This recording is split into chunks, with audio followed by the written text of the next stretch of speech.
this is not gonna be one of those typical dopamine videos that you see and the creators want you to get dopamine from that video. This is gonna be a clear-cut full dopamine guide. If you want that dopamine, you can go away and watch a different video. I have purposefully not edited this to be a random video with so much dopamine and so much editing and music and all of that. This is not going to help you in your dopamine cravings. I am Ankush and I have compiled this full dopamine guide for you. Part 1. The introduction to dopamine. You have heard people speak about the word dopamine. You have probably watched so many videos regarding the dopamine detoxes and each and everything, but what is dopamine? Basically, dopamine is a hormone that allows us to become happier. You have seen people make dopamine detox guides for I did dopamine detox for 3 days, 5 days, a week, a month, like etc., 90 days. But the thing is, their growth is like this. It goes up, but it rapidly falls down. There is no benefit in doing this short-term dopamine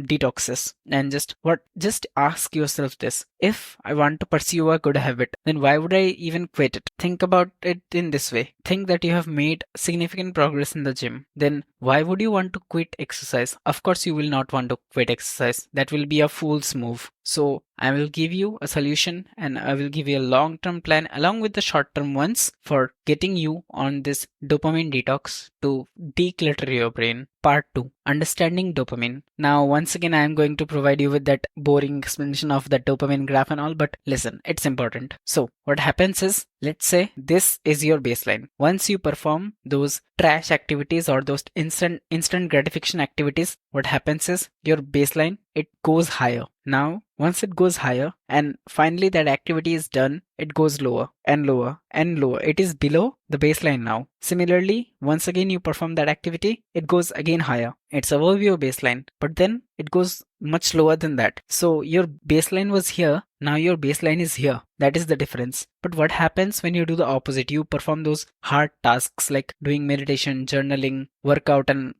doing hard tasks, deep work, flow state. What happens is this is your general graph, general level of dopamine. It goes lower because those are hard tasks you don't want to do eventually. But when you complete them, it goes higher. And not just this much, it goes much higher. It's completely opposite. So the task that you don't enjoy will make your graph go like this. And the task that you do enjoy will make your graph go like this. At first, it is those instant gratification activities, they feel like so much fun and all. But whenever that activity is done, you feel all depressed and all. Part 3. Why you are addicted to dopamine. Now, the thing is, the single reason you are addicted to these dopamine giving activities is fear of missing out, or in short, you call it FOMO. The thing is, for example, let's say there is a launch of a new game on the internet. You will immediately rush towards that. Even if you don't play, even if you don't know about all of this, but you will still get intrigued by that launch because you will feel a sense of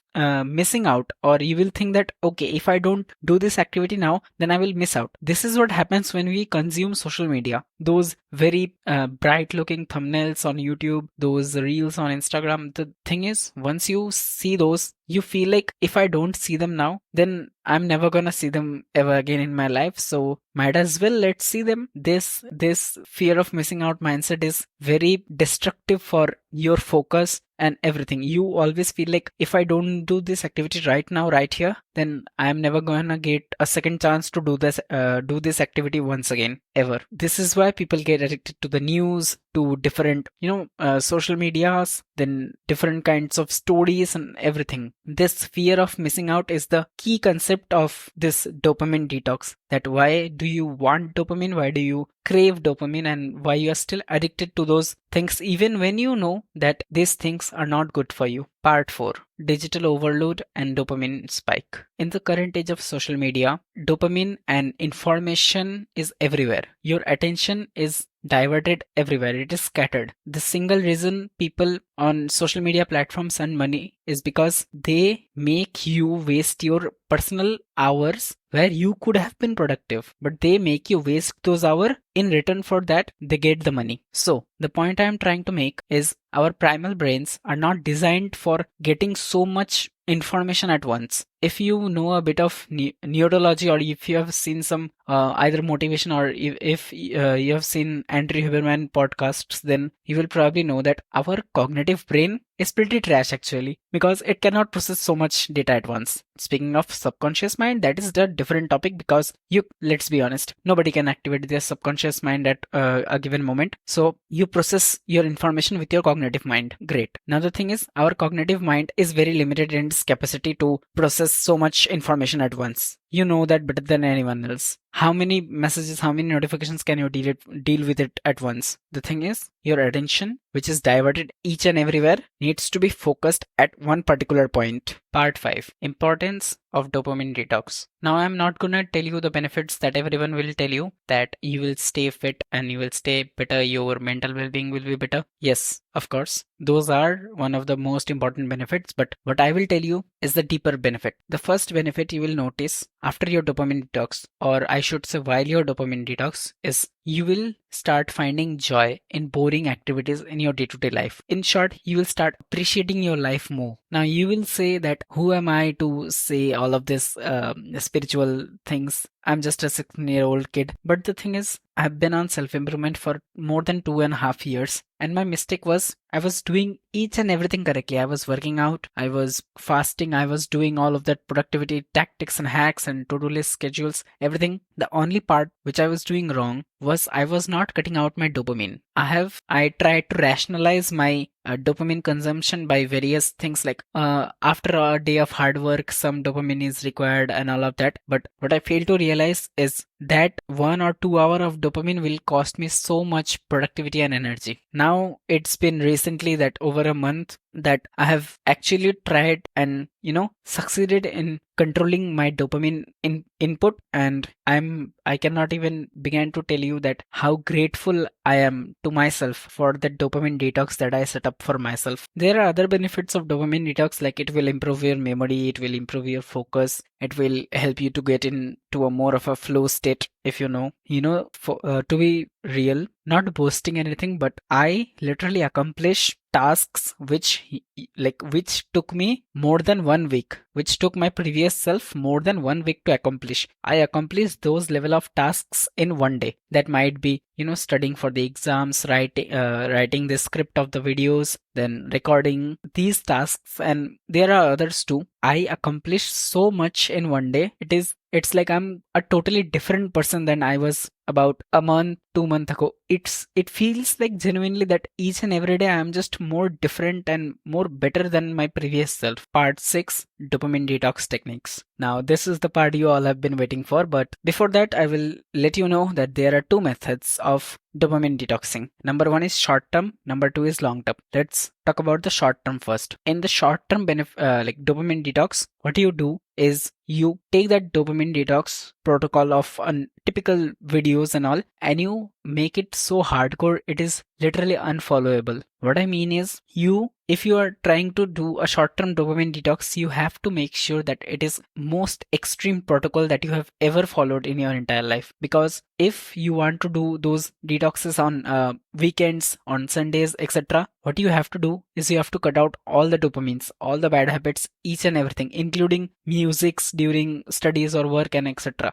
Everything, all types of dopamine that will enter your brain. It might be junk food, it might be watching social media, anything and everything that causes you a dopamine spike. You have to cut it and you have to replace it with something which doesn't give you dopamine at all. For example, working out or going out for a walk in the nature, staying alone, journaling, meditating, etc. You have to cut out all types of dopamine if you want to do the short term. But it's kind of like not doing workout in the entire week and doing just 1 or 2 workouts throughout the entire week, if you know. Number 2 is long term. Now this is where things get real, because long term is what I follow, and I literally feel like long term is far, far superior to those short term dopamine detoxes because let's be honest, making a habit is all that really matters. It's not like I want to, fry my dopamine receptors with dopamine throughout the entire week and in one day I can replenish. It is the same with sleep also because if, for example, you sleep 2 hours today and next day you decide to sleep 14 hours, it's still not gonna replenish today's sleep, which you have already lost. The same concept applies to dopamine too. If your baseline is here, then you cannot expect it to go here in just one day because you have been frying your receptors throughout the entire week. Now, in the long term dopamine detox protocol that I follow, I do listen to musics. I do have some time to chill out and relax, but I have commitments. I have specific vows that I will never break. It's not gonna be perfect. And I am the first person that should tell you this because I have missed so many of my detoxes. I have tracked my time, so I literally know that whenever I am wasting my time or I am using it productively. So trust me, you're gonna miss so many times. Your accuracy is probably gonna be out. If you're truly dedicated, then it's gonna be about 80 to 85%, or at the max 85 to 90% because it cannot be more accurate than that. Otherwise, you are just a AI chatbot. What can I say? OpenAI developed you. But jokes aside, the people you want to become, the entrepreneurs, the rich businessmen, the productivity people, all of them have one thing in common. They follow a sort of protocol of this long-term dopamine detox. They delay their gratifications and don't indulge in short-term activities. To be quite honest with you, nowadays, whenever I am wasting time on purpose, I always get a message from my brain. It says like, do you really want to waste that time? Do you really want to waste this precious time on random things, on getting instant gratification? If you invest your time right now correctly, then 5-10 years from now, your future self will be thanking you. Part 7. Mindfulness and meditation practices. Now, first get this. 1 minute of meditation every day is far better than 1 hour of meditation on each and every weekend. I say that because meditation is supposed to be a habit rather than a just volume exercise. It is supposed to be shape your character, and it's supposed to be incorporated in your daily routines. It's supposed to be like a ritual. This is also included in the long-term protocol. I will soon make a proper full-on guide to how to get started on that meditation journey and complete your first meditation ever and make sure how you stay consistent throughout this journey. So stay tuned for that. Also do that algorithm things of liking and all. And let's move on to the next segment. Part 8. Is dopamine bad? The straightforward answer is no. Because the reason is everyone just sees this downside, like the graph which goes down, everyone just sees that. Nobody actually sees the graph that is going up. Most of the social media will tell you that dopamine is bad for your health and all. But the thing is, dopamine is what? It is a hormone that is required for your happiness. So the baseline also goes up rather than just going down. That means it can be improved, and that means it can be used for our advantage. Now, how to use dopamine for your advantage? The simple answer is do hard things. Whenever you do hard things, as I explained previously, your baseline will go up and you will generally start feeling more happy. Like you will be much happier than 90% people around you, and you will be more mindful too, because let's be honest, everyone is just, it feels like everyone is AFK nowadays, like away from keyboard. It's a gaming term, and nobody is really in practical, like there in the situation.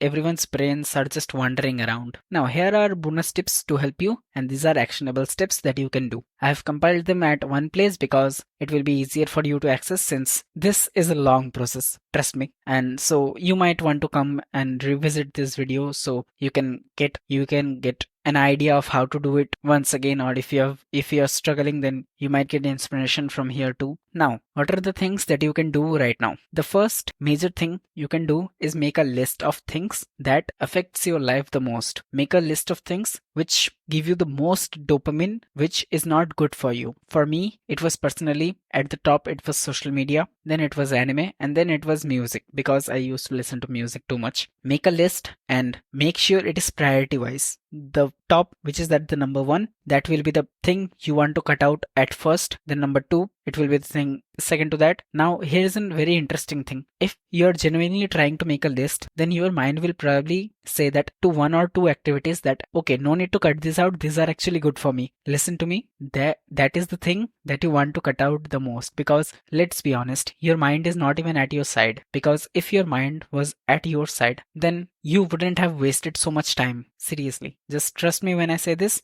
Don't think about rationalizing those activities which are currently in your mind. Write them down and quit them as soon as possible. Now, the second best thing you can do is make a what do I do when I relapse plan. Now, that is basically a mouthful to say, but essentially what it means is make a if I fail, what will I do plan. For example, I always have a rule that is whenever my screen time on my web browser gets over 2 hours, then I will automatically close each and everything. I will turn off my internet access and I will stop whatever I am doing, because just calculate wasting 2 hours per day, 2 hours every day for 365 days, divide that by 24. The answer is about 30 days. So out of those 12 months in a year, I'm just living 11 months, because one full month is spent on internet. 730 hours. Come on. Now, it should make you feel scared, because so much of your life is rotting away. In 12 years, you will only live 11 years, because each year you are wasting 1 month. So 12 years you are wasting 12 months. So out of 12 years of your life, you are only going to live 11 years. If that doesn't scare you, then I don't know what will, because so much of your life is just vanishing away. Now, at the end, I would like to say is whatever you do, make a protocol and stick to it, because you know yourself better than any self-improvement guru out there, and that is a fact that nobody can change. Yes, you can hire a personal coach, but I don't think you will be watching motivation videos if you had the facilities to hire a coach. So at the end, I would like to say is start if you haven't already.